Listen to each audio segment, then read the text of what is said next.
সকলকে অনলাইন ক্লাসে স্বাগত জানাই। আজকে আমরা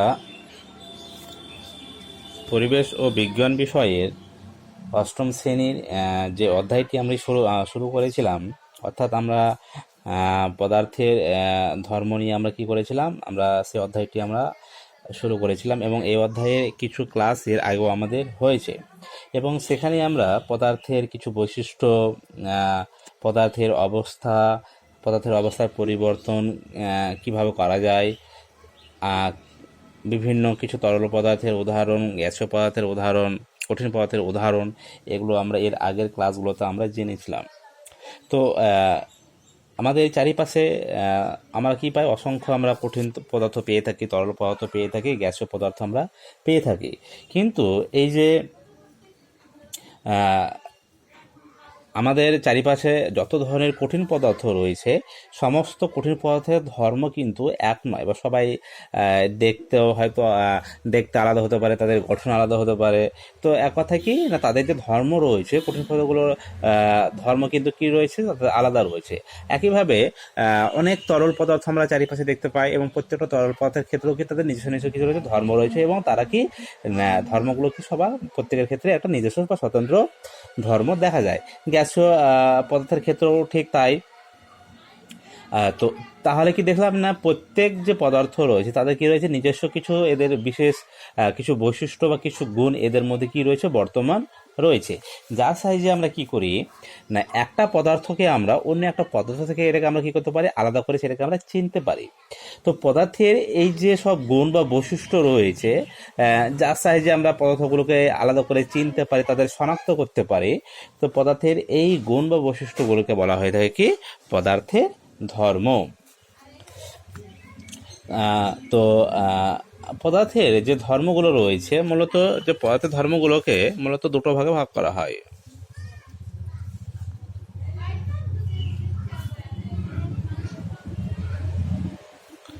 তো দুই প্রকারের ধর্ম আমরা পেয়ে থাকি পদার্থের ক্ষেত্রে। কি কি ধর্ম পেয়ে থাকি না, একটি ধর্ম হচ্ছে পদার্থের হয়ে থাকে ভৌত ধর্ম, এবং আরেকটি যদি ধর্ম আমরা পেয়ে থাকি সেটি হচ্ছে রাসায়নিক ধর্ম। এখন এই পদার্থের ভৌত ধর্ম বলতে আমরা কি বুঝি, আর পদার্থের রাসায়নিক ধর্ম বা বলতে আমরা কি বুঝি, এইটা নিয়ে কিন্তু আমরা এখানে আজকে মূলত জানবো। তো প্রথমেই আগে আমরা ভৌত ধর্ম সম্পর্কে জানবো, যে পদার্থের ভৌত ধর্ম বলতে আমরা কি বুঝি।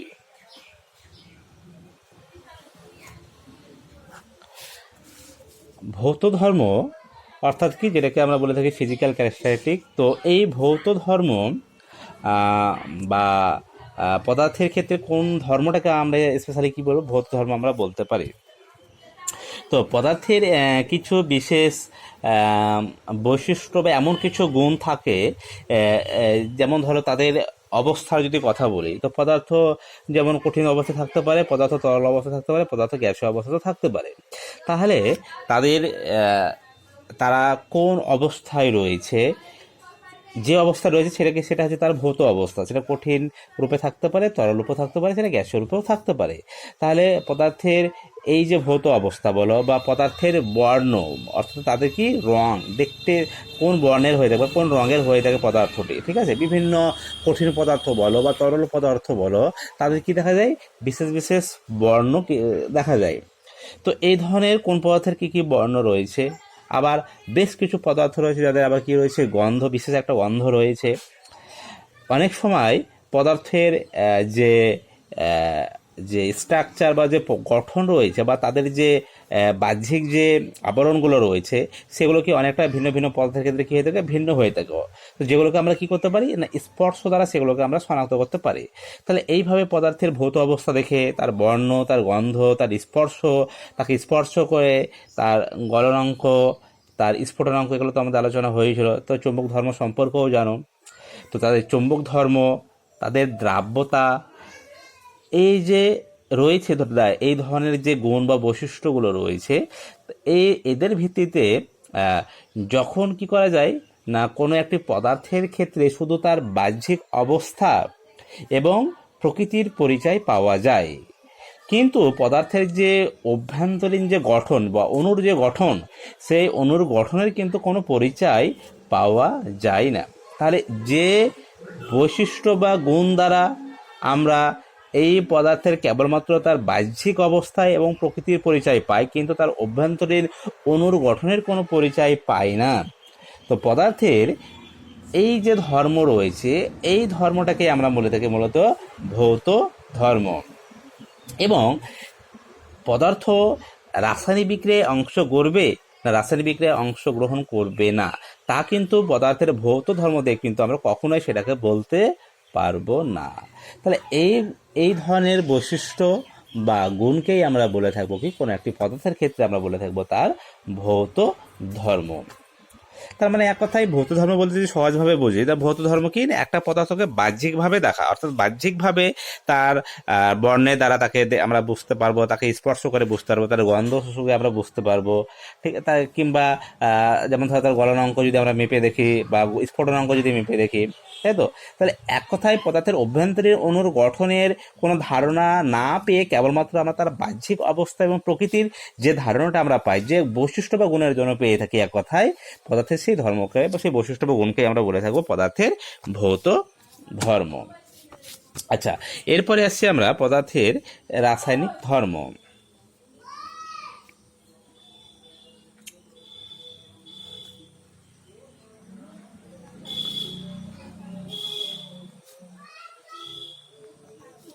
তাহলে 1 নম্বরে কি জানলাম, পদার্থের ভৌত ধর্ম। 2 নম্বরে জানলাম পদার্থের রাসায়নিক ধর্ম জানবো। তো রাসায়নিক ধর্মটা কি? রাসায়নিক ধর্ম হচ্ছে যে ধর্মের জন্য কি হয় না, কোনো একটি পদার্থ অন্য একটি পদার্থের সঙ্গে কি করে বিক্রিয়ায় অংশগ্রহণ করার একটা প্রবণতা থাকে, বা একটা কি মানে সে প্রবণতা লক্ষ্য করা যায়, এবং যার ফলে কি হয়, যার ফলে নতুন নতুন পদার্থের কি হয়, সৃষ্টি হয়। তো পদার্থের সেই ধর্মকে বলা হয়ে থাকে কি, রাসায়নিক ধর্ম। তার মানে কি বুঝলাম, যে ধর্ম থেকে আমরা কি করি না, পদার্থের কোনো একটি পদার্থ কী হবে, অন্য একটি পদার্থের সঙ্গে কী করবে, বিক্রিয়ায় অংশগ্রহণ করার একটা কী দেখা যাবে, তাদের মধ্যে একটা প্রবণতা দেখা যাবে, এবং কী হবে, যার ফলে কী হবে, নতুন নতুন পদার্থ কী হতে পারে, সৃষ্টি হবে। তাহলে সেই যে ধর্ম রয়েছে পদার্থে, সেটাকে বলবো আমরা রাসায়নিক ধর্ম। যেমন ধরো তোমরা তো জল তো দেখেছো, সেই জলের মধ্যে দিয়ে যদি কী করা হয়, তড়িৎ প্রবাহ চালনা করা হয়, তাহলে কি হয় না, সেই জলটা কি হয়, সেই জলটা বিশ্লিষ্ট হয়ে কি তৈরি করে, হাইড্রোজেন এবং অক্সিজেন উৎপন্ন করে। তো যেমন ধরো জলের সংকেত আমরা জানি কি, H2O।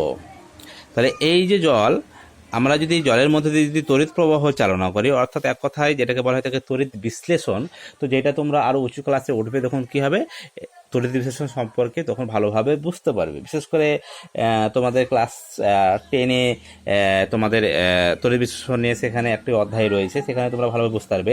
তো এক কথায় এখন সহজভাবে বুঝে রাখো, যে একটা পাত্রে ধরো জল আছে, সেই জলের মধ্যে যদি তড়িৎ প্রবাহ চালনা করা হয়, তাহলে কি হবে না, সেই জল কি হয়, বিশ্লিষ্ট হয়ে কি উৎপন্ন করে, হাইড্রোজেন এবং অক্সিজেন উৎপন্ন করে। তাহলে এই যে একটি পদার্থ কি হচ্ছে, রাসায়নিক বিক্রিয়ায় অংশগ্রহণ করছে, যার ফলে কি হয়েছে, সম্পূর্ণ নতুন ধর্ম বিশিষ্ট কি হচ্ছে, অন্য পদার্থ কি হচ্ছে, উৎপন্ন হচ্ছে। তাহলে পদার্থের এই যে প্রবণতা বা এই যে গুণ, এই গুণকে বা প্রবণতাকেই আমরা বলে থাকবো পদার্থের ক্ষেত্রে কি, তার রাসায়নিক ধর্ম। যেমন ধরো তাহলে কি বললাম, জলে যদি আমরা কি করে তড়িৎ প্রবাহ চালনা করি, তাহলে কি হবে, জল বিশ্লিষ্ট হয়ে কি হবে, হাইড্রোজেন এবং কি তৈরি হবে, অক্সিজেন গ্যাস উৎপন্ন হবে। তাহলে এটা একটা আমরা রাসায়নিক একটা কি বিক্রিয়া বলতে পারি, তাই তো। তাহলে এই বিক্রিয়ার ক্ষেত্রে তোমরা জানো যে সমতা বিধানের একটা নিয়ম আছে, সেখানে কি করতে হয়, সমতা বিধান করতে হয়, বা যদি না জেনে থাকো তোমরা এখন আরও এগুলো ভালোভাবে বুঝতে পারবে, তোমাদের রাসায়নিক বিক্রিয়া নিয়ে পুরো ডিটেলসে রয়েছে। তাহলে যখন এইভাবে কি করা হলো, পদার্থটি কী হলো, বিশ্লিষ্ট হয়ে জল বিশ্লিষ্ট কী তৈরি করলো, হাইড্রোজেন এবং অক্সিজেন উৎপন্ন করেছে। তো যখন এই দেখো এখানে তোমরা চিনো যে এইরকমভাবে কী করা হয়, এটা হচ্ছে দুটো হাইড্রোজেন পরমাণু রয়েছে, একটি অক্সিজেন পরমাণু রয়েছে, এখানে দুটি হাইড্রোজেন পরমাণু মিলে একটি অণু আকারে রয়েছে, এইখানে কি রয়েছে, দুটো অক্সিজেন পরমাণু মিলে কি রয়েছে, একটি অণু আকারে রয়েছে। তাহলে এইভাবে কি তৈরি হলো, হাইড্রোজেন অণু এবং অক্সিজেন অণু তৈরি হলো। এখন যদি আমরা ডান পক্ষ বাম পক্ষ যদি সমান করতে চাই, দেখো হাইড্রোজেন এবং অক্সিজেনের সংখ্যা যদি আমরা সমান করতে চাই, তাহলে কি করব না, এই যে রাসায়নিক বিক্রিয়াকে আমরা কি করছি, একটা সমীকরণ আকারে প্রকাশ করেছি, যাকে বলা হয় থেকে রাসায়নিক বিক্রিয়ার সমীকরণ। তো যাই হোক, এগুলো পরে ডিটেলস আমাদের আলোচনা হবে যখন আমাদের রাসায়নিক বিক্রিয়া নিয়ে আমরা শুরু করব, সেখানে এগুলো আমরা আরও ডিটেলসে সেখানে আমরা জানবো। তাহলে এইভাবে হাইড্রোজেন এবং অক্সিজেনের সংখ্যা যদি আমরা সমান করতে চাই, তাহলে দেখো এই পারে যদি আমরা 2 নিই, তাহলে দেখো এই পারে 2 নিলে কি হচ্ছে, অক্সিজেনের সংখ্যা 2 হয়ে যাচ্ছে, হাইড্রোজেনের সংখ্যা 4 হয়ে যাচ্ছে। তাহলে এই পারে যেহেতু হাইড্রোজেন দুটো আছে, তাহলে এখানে যদি আমরা আরও 2 নিই, তো 2 নিয়ে দেখো 4, তাহলে 4টে হাইড্রোজেন পরমাণু, এই পারে 4টে হাইড্রোজেন পরমাণু, 2টো অক্সিজেন পরমাণু, এই পারেও 2টো অক্সিজেন পরমাণু। তাহলে কি হলো, বিক্রিয়াটার একটা সমতা বিধান করা হলো। তাহলে এইভাবে আমরা কি করবো, রাসায়নিক বিক্রিয়া করে থাকি আমরা সমতা বিধান করে থাকি। তো এগুলো আর শেখাবো তোমাদের কারো ডিটেলসে পরে, এগুলো যখন আমরা রাসায়নিক বিজ্ঞান নিয়ে আলোচনা করবো। এখন কেবলমাত্র আমরা কী পড়ছি, পদার্থের আমরা বিভিন্ন ধর্মগুলো সম্পর্কে একটু জানার চেষ্টা করছি। আচ্ছা, এরপরে যেমন ধরো বাতাসে যদি আমরা কি করি, সালফারকে যদি আমরা পোড়াই, তাহলে পোড়ালে কি হয় না, সেখানে একটা ঝাঁঝালো গন্ধযুক্ত এক ধরনের গ্যাস উৎপন্ন হয়। সেই গ্যাসটাকে আমরা বলে থাকি কী নাম, সেটা হচ্ছে কি, সেটা হচ্ছে সালফার ডাই অক্সাইড গ্যাস। তো এই যে এখানেও কি হচ্ছে, একটা বিক্রিয়া সম্পন্ন হচ্ছে এবং নতুন পদার্থ উৎপন্ন হচ্ছে, তাহলে এইটাকে আমরা বলে থাকবো কি, সালফারের রাসায়নিক ধর্ম। তাহলে কি বললাম, যে সালফারকে যদি আমরা কি করি, বায়ুতে পোড়াই, বায়ুতে পোড়ানো মানে কি, যে কোনো জিনিস পোড়াতে গেলে সেখানে কি প্রয়োজন হয় না, অক্সিজেনের প্রয়োজন হয়। তাহলে অক্সিজেনের উপস্থিতিতে যদি কোনো জিনিসকে আমরা পোড়াই, তাহলে বিশেষ করে যেমন ধরো সালফারকে যদি আমরা কি করি, বায়ুমণ্ডলে অক্সিজেনের উপস্থিতিতে পোড়াই তাকে, তাহলে কি হয় বললাম, যে একটা ঝাঁঝালো গন্ধযুক্ত একটা গ্যাস উৎপন্ন হয়। সেই গ্যাসটি হচ্ছে কি গ্যাস, সেই গ্যাসটি হচ্ছে SO2, অর্থাৎ যেটার নাম হচ্ছে কি, সালফার ডাই অক্সাইড।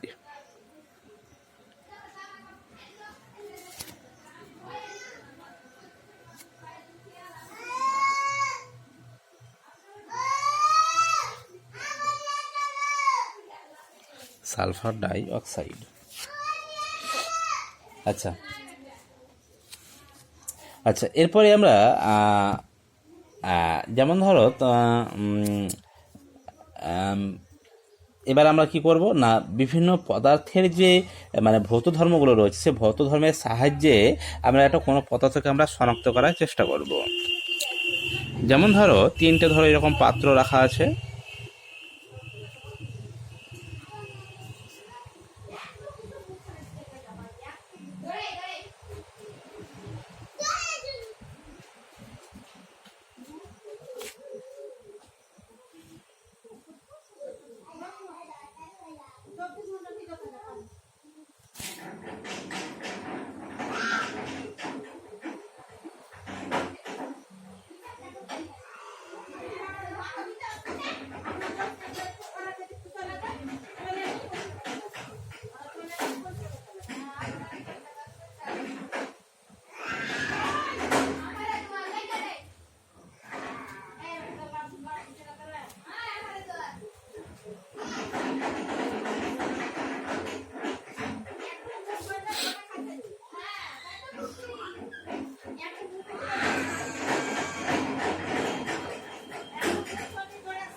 তো এইরকম ধরো 3টে ধরো পাত্র রয়েছে। এবার 3টে পাত্রের মধ্যে ধরো তোমাকে ধরো 3টে পাত্রে দিয়ে দিয়েছে, সেই 3টে পাত্রের মধ্যে 3টে ভিন্ন ভিন্ন জিনিস রয়েছে। তো এই 3টে ভিন্ন জিনিসকে আমরা কি করব, একটু শনাক্ত করার চেষ্টা করবো যে কোনটায় কি থাকবে। তো ধরো তোমাকে বলে দেওয়া হলো যে এই যে 3টে পাত্র দেওয়া আছে, 3টে পাত্রের কোনো একটাতে কি আছে, লোহার টুকরো আছে, কোনোটাতে জল আছে, আর কোনোটাতে কি আছে, অক্সিজেন গ্যাস রাখা আছে। তাহলে তোমাকে এরকম 3টে পাত্র দিয়ে দেওয়া হলো। তাহলে তুমি কি করবে না, তুমি তাদের ভৌত ধর্মের সাহায্যে কি করবে না, কোন পাত্রে কি রাখা আছে, অর্থাৎ কোন পাত্রে ধরো যে লোহার টুকরো আছে, কোন পাত্রে জল আছে, কোন পাত্রে অক্সিজেন আছে, সেইটাকে তুমি কোনো একটা অনুভূতির সাহায্যে সেগুলোকে তুমি কী করবে, শনাক্ত করতে পারবে। তো যদি আমরা অনুভূতির সাহায্যে যদি শনাক্ত করতে চাই, তাহলে ধরো যে আমরা এই পদার্থগুলোকে যদি আমরা স্পর্শ করি, স্পর্শের ভিত্তিতে কী করতে পারি, আমরা এগুলোকে আমরা শনাক্ত করতে পারি। কীভাবে করতে পারি, ধরো তোমার এই যে 3টে পাত্র দেওয়া আছে, তুমি 3টে পাত্রে কী করলে, পদার্থটাকে হয়তো বাইরে থেকে বের করলে, একটু নিলে, হাতে নিলে, দিয়ে স্পর্শ করলে কী হবে না, লোহা যেটা রয়েছে সেটাকে যদি আমরা স্পর্শ করি তাহলে কী হবে, সেটা অবশ্যই শক্ত এবং কঠিন হবে, তাই তো? তাহলে সেটা কঠিন এবং যেটা শক্ত রয়েছে সেটা কি, সেটাকে আমরা অবশ্যই বলতে পারবো সেখানে কি আছে না, সেই পাত্রে লোহার টুকরো রাখা আছে। আর যে পাত্রে জল রাখা আছে, যদি আমরা সেই পাত্রটাকে যদি নিই, জল কী আকারে থাকে সাধারণ অবস্থায়, তরল আকারে আমরা পাই। তাহলে জলকে যখন আমরা হাতে নেব, দিয়ে আমরা যখন স্পর্শ করবো, নিশ্চয়ই আমরা বুঝতে পারবো যে পাত্রে কী আছে, অবশ্যই সেটা জল আছে। আর যে পাত্রে ধরো অক্সিজেন গ্যাস রাখা আছে, তাহলে কি আমরা স্পর্শ দ্বারা সেইভাবে বুঝতে পারবো না। তাহলে অবশ্যই আমরা বলতে পারবো যে ওই পাত্রটা কী আছে, ওই পাত্রটায় অক্সিজেন গ্যাস রাখা আছে। তাহলে এইভাবেই নিশ্চয়ই আমরা কি, এই যে তিনটে পাত্রে কোনটায় কি রাখা আছে, আমরা খুব সহজে স্পর্শের দ্বারা কিন্তু আমরা কি এটা বুঝে নিতে পারছি। আবার অনেক সময় এদের বাহ্যিক ভৌত অবস্থা দেখে আমরা বলে দিতে পারবো। ভৌত অবস্থা বলতে যে কে কোন অবস্থায় রয়েছে। লোহার টুকরো সাধারণ অবস্থায় কি কঠিন অবস্থায় থাকবে, তাহলে যেটা কঠিন আমরা দেখে বুঝতে পারবো। তাহলে যেটা কঠিন সেটা কি লোহার টুকরো, আবার যেটা তরল আকার আছে সেটা কি, সেটা হচ্ছে কি জল। আবার যেটা আমরা মানে তরলও নয়, যেটা কী হয়েছে কঠিনও নয়, তার মানে কি নিশ্চয়ই সেখানে কী আছে, গ্যাসীয় পদার্থ আছে। তাহলে সেখানে কী আছে, অক্সিজেন গ্যাস রয়েছে। তাহলে এইভাবে কিন্তু আমরা কি করতে পারি, যে অনুভূতির ধারা বা ভৌত অবস্থা বা ভৌত ধর্ম দেখে আমরা কি করতে পারি না, পদার্থের পদার্থগুলোকে আমরা এক কথায় কী করতে পারি, তাদেরকে আমরা শনাক্তকরণ করতে আমরা পারি। একইভাবে ধরো তোমাকে 4টে পাত্র দেওয়া হলে, একটা পাত্রে পেন্সিলের শীষ এবং আরেকটা পাত্রে কী দিয়েছে, আরেকটা পাত্রে দিয়েছে যে পেন্সিলের শীষের মতো কি সরু লোহার তারের টুকরো দেওয়া আছে, আরেকটাতে গ্লিসারিন দেওয়া আছে, আরেকটাতে কী দেওয়া আছে, জল দেওয়া আছে। তাহলে নিশ্চয়ই আমি চোখ যদি আমাকে বন্ধ করে বলে দেওয়া হয় যে কোন পাত্রে কি রয়েছে আমাকে বলতে হবে, তাহলে নিশ্চয়ই কী হবে, আমরা বলে দিতে পারবো, তাই তো? তো পেন্সিলের শীষ, যেটা কী হয়, পেন্সিলের শীষ তোমরা তো স্পর্শ করে দেখো, সেটা আর কী হয়, এটা পিচ্ছিল্যকার মনে হয়, তাই তো? এবং অবশ্যই সেটা কী হবে, শক্ত, এবং সেটা কী হবে, পিচ্ছিল্যকার মনে হবে। তাহলে যেটা শক্ত সেটা পিচ্ছিল্যকার হবে, সেটা কী হবে, সেটা পেন্সিলের শীষ হবে। একইভাবে লোহার টুকরো যেটা হবে, লোহার বা তারের টুকরো যেটা দিয়েছে, সরু লোহার তারের যে টুকরোগুলো হয়ে থাকে, নিশ্চয়ই সেটা কী হবে, তার কাঠিন্যটা দেখে বলো বা তাকে স্পর্শ করে দেখে বলো, সেটা আমরা কী করতে পারবো, সেটাকে আমরা বুঝে নিতে পারবো যে কোনটা লোহার তারের টুকরো। একইভাবে গ্লিসারিন যে পাত্রে আছে, আমরা যদি হাতে গ্লিসারিন নিই, সেটা কী হবে, অনেকটা তেল তেলে ভাব থাকবে গ্লিসারিনটা, আমরা সেটা অবশ্যই সেটাকে আমরা বুঝতে পারবো যে পাত্রে সেটাতে কী আছে, গ্লিসারিন আছে। আর যে পাত্রে জল আছে, আমরা হাতে জল নিলে আমরা বুঝতে পারবো, তাই তো? তাহলে এইভাবে আমরা স্পর্শ করে কী করতে পারি, যে কোন পাত্রে পেন্সিলের শীষ আছে, কোনটায় সরু লোহার তারের টুকরো রয়েছে, কোনটায় গ্লিসারিন রয়েছে, কোনটায় জল রয়েছে, আমরা কিন্তু স্পর্শের সাহায্যে কিন্তু কী করতে পারবো, আমরা এদেরকে আমরা এক কথায় শনাক্তকরণ করতে পারবো। তো এই হচ্ছে পদার্থের ভৌত ধর্মের সাহায্যে কি পদার্থের কি শনাক্তকরণের পদ্ধতি।